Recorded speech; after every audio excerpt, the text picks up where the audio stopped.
Y vamos a hablar de una enfermedad a la que realmente le debemos respeto y que lamentablemente está creciendo muchísimo y tenemos que hacernos cargo de lo que está ocurriendo. Los por qué de la diabetes.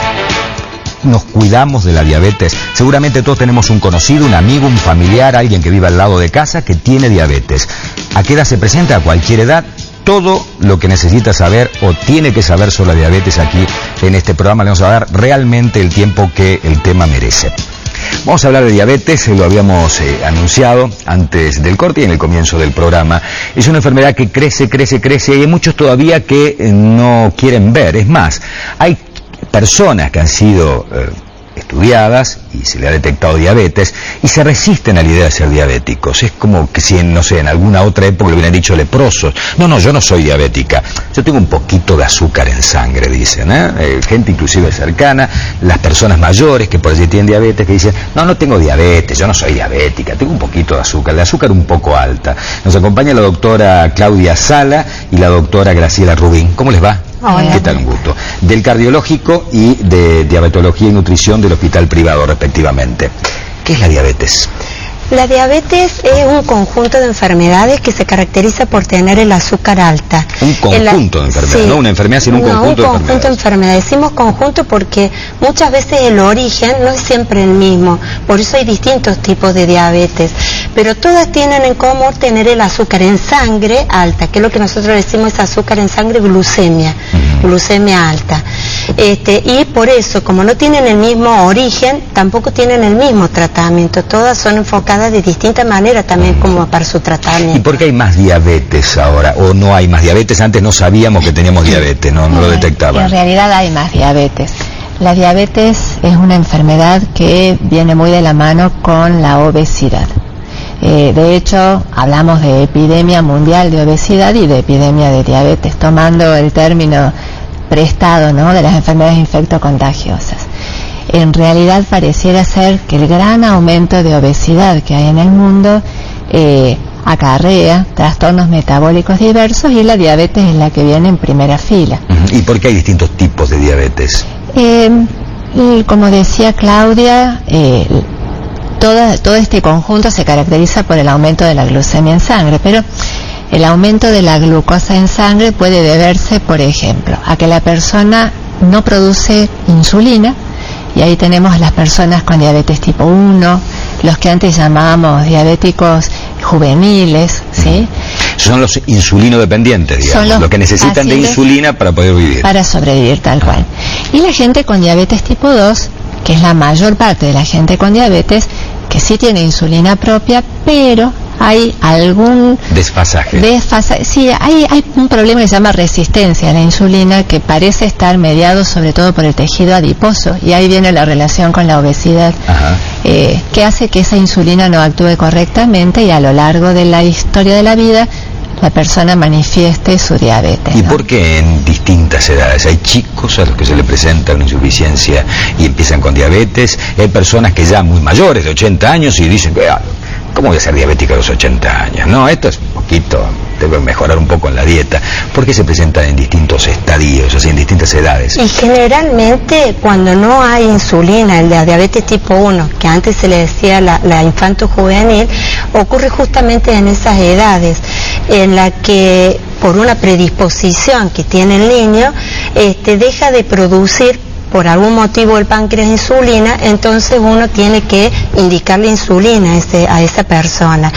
Y en cambio, la diabetes de la que antes era del adulto, la del abuelo, que es la que viene descendiendo en edad gracias a esta epidemia de obesidad que decía la doctora, esa se da con mayor frecuencia en los adultos. Pero hoy en día se está viendo que también se está dando mucho en el adolescente, y hay casos que hasta en el niño, pero es gracias a la obesidad, que está a los malos hábitos, al sobrepeso, al sedentarismo que está hoy en día inserto en la sociedad. Y todos aquellos que tienen la enfermedad o este conjunto de enfermedades que le producen diabetes en el estadio 2 o de tipo 2, ¿terminan siendo tipo 1 o no? Si se cuidan, hacen dieta, se medican, pueden seguir toda la vida así. En realidad, la gente que tiene diabetes tipo 2, toda la vida va a tener diabetes tipo 2. Nunca va a ser tipo 1. No.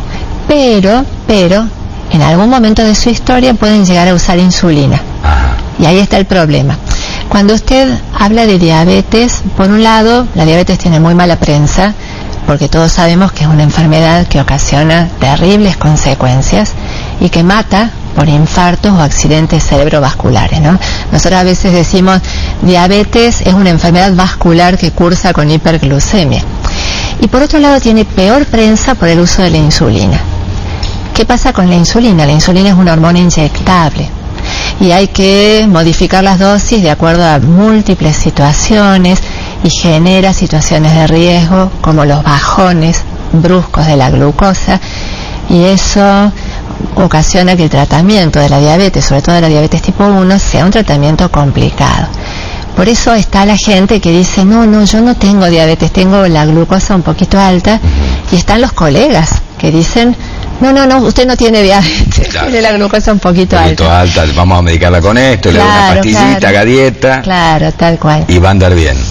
Algunas veces la gente con diabetes tipo 2 necesita insulina por un periodo de tiempo, por ejemplo en ocasión de una cirugía, ante una descompensación transitoria, y después vuelve a sus comprimidos, ¿no? A la normalidad, y con los comprimidos está bien, digamos, puede. Pero en la historia de la diabetes, hasta el momento, la mayoría de la gente con diabetes tipo 2 llega a usar insulina en algún momento de su vida. ¿Y cuáles son los síntomas? O sea, yo por allí, no sé, me siento mal, ¿tengo que pensar que tengo diabetes o pueden ser, o sea, tengo dolor de estómago, tengo que ir al médico a hacerme... Hoy es muy fácil hacerse, por lo que veo, ¿no? Con el One Touch, el aparatito que un familiar lo tiene, se hace un pinchacito que ni siquiera se anota. Yo lo he probado, inclusive, y detectas en 4 segundos qué nivel de glucosa tenés en sangre, ¿no? Claro. ¿Esto es recomendable que la gente se lo haga en caso que se sienta mal? ¿Tiene que ir al médico? ¿Qué hay que hacer? Y por ahí, como síntomas de diabetes, el síntoma claro cuando en el niño, por ejemplo, como sube mucho el azúcar en sangre, ese azúcar se elimina por vía renal, por los riñones, por la orina. Entonces es un niño que orina mucho, al orinar mucho arrastra mucho líquido, entonces tiene mucha sed. Entonces un síntoma clave es mucha sed, orinar mucho y pérdida de peso, porque ese azúcar está en sangre pero no en la célula, que es la que la necesita, ¿no? Entonces, que es la que necesita el organismo. Entonces, como se va perdiendo, pierde peso la persona. En el caso de los niños, porque estamos hablando que estaba ligada a la obesidad, ¿no? Sí, y pero el niño obeso es como la diabetes que antes se decía del adulto, la diabetes no insulino dependiente. En general, el diabético no insulino dependiente, ya cuando tiene esos síntomas es como una diabetes bastante avanzada. También pueden tener como cansancio, desgano. El diabético del otro tipo, no el insulino dependiente, por ahí los síntomas son más paulatinos y quizás generalmente se saben diagnosticar por un chequeo, por un análisis que se le hace. Que vos haces un análisis de rutina y se detecta si hay glucemia alta y alguno más específico. Claro, bueno, el problema de la diabetes tipo 2, que a todo esto es el 95% de las personas con diabetes, es que no da síntomas. No duele, no pica, no sangra. Sí. Y se detecta muchas veces en forma tardía. Por exámenes de rutina, usted recién preguntaba si es útil que la gente maneje los glucómetros. Los glucómetros son muy útiles, pero para el control de la diabetes, no para diagnóstico. Ah, no para diagnóstico. No para diagnóstico, porque tienen una alta variabilidad. Yo dije que bien que ando, reiteradas oportunidades. Sí, subestiman o sobreestiman los resultados. La gente que está tratada, bueno, ya sabe cómo interpretarlos, pero no para diagnóstico. Para diagnóstico, la glucemia por laboratorio es lo que seguimos usando en todo el mundo, ¿no? ¿Cuánto debe tener diabetes una persona que está bien, digamos, que no tiene problemas? ¿Cuál es el valor normal? El valor normal de la glucemia. En ayunas, entre 70 y 110. Esos son los valores de laboratorio. Cada vez es distinto a después de almorzar o después de desayunar. Después de las comidas, hasta 2 horas después, alrededor de 140 sería lo máximo. Eso sería un óptimo control. Estamos hablando de que qué porcentaje de la población hoy puede llegar a tener diabetes, entre los que ya saben que la tienen y quienes a lo mejor la padecen y no saben que la tienen, ¿no? Y se dice que un 50% de la gente generalmente no sabe que la tiene a la diabetes. y surgen diagnósticos así por una rutina, por un laboratorio. Pero entonces significa que el 50% de gente puede llegar a tener diabetes. No, 50% de los diabéticos no lo saben, ¿no? 50% de la gente que tenga diabetes. En Argentina, nuestras últimas cifras muestran una prevalencia de diabetes tipo 2 entre 20 y 70 años de edad de alrededor del 8%. Esto quiere decir que hay 8 de cada 100 personas con diabetes conocida, y como dice Claudia, probablemente haya otros 8 que andan por allí y no saben que tienen diabetes. Bueno, la ciencia avanza muchísimo, ¿no? En todos los aspectos, y ha avanzado muchísimo también en el tema de combatir o tratar de paliar para que tengan un mejor nivel de vida los diabéticos, y en aquellos insulino dependientes ahora hay una bomba, ¿no? Una bomba de insulina que no tengan que estar inyectándose, sino que va como pegada al cuerpo, subcutánea. ¿Cómo va esa bomba? La bomba de infusión continua es una pequeña computadora que tiene un catéter con una agujita que se inserta a nivel subcutáneo en el abdomen, en las piernas, en la nalga. Eso lo tiene insertado ya el paciente, el pero el propio paciente se lo cambia cada 3 días, ¿no? Con un aplicador. Digamos, cambia las inyecciones intermitentes por un pinchacito con el catéter una vez cada 3 días.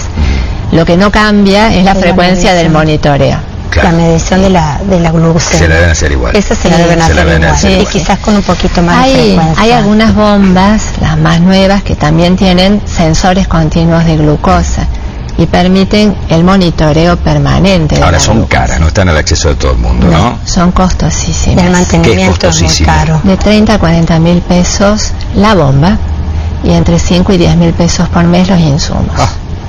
¿Y las obras sociales hacen cargo de esto o no? Sí. Yo te digo que la provincial sí, ¿no? El APROS lo cubre. El APROS realmente en ese aspecto tiene un excelente nivel de análisis y una excelente cobertura, digamos, cuando realmente aplican, se la dan al paciente, ¿no? Otras obras sociales cubren el 70%, un porcentaje. Nada, sí. Doctoras, muchísimas gracias por haber estado con nosotros, Muchas gracias por habernos despurrado con este tema. Todo el mundo sabe que o cree saber que es la diabetes, o sabe que un vecino, un amigo, alguien en la familia tiene con diabetes, y me parece que es importante hablar en los medios de comunicación de estos temas. Gracias. Bueno, muchísimas gracias por haber compartido esta noche con nosotros. Se quedan, por supuesto, con la pantalla de Tele 8 y el programa de Sergio Zuliani. Chau, hasta el sábado que viene.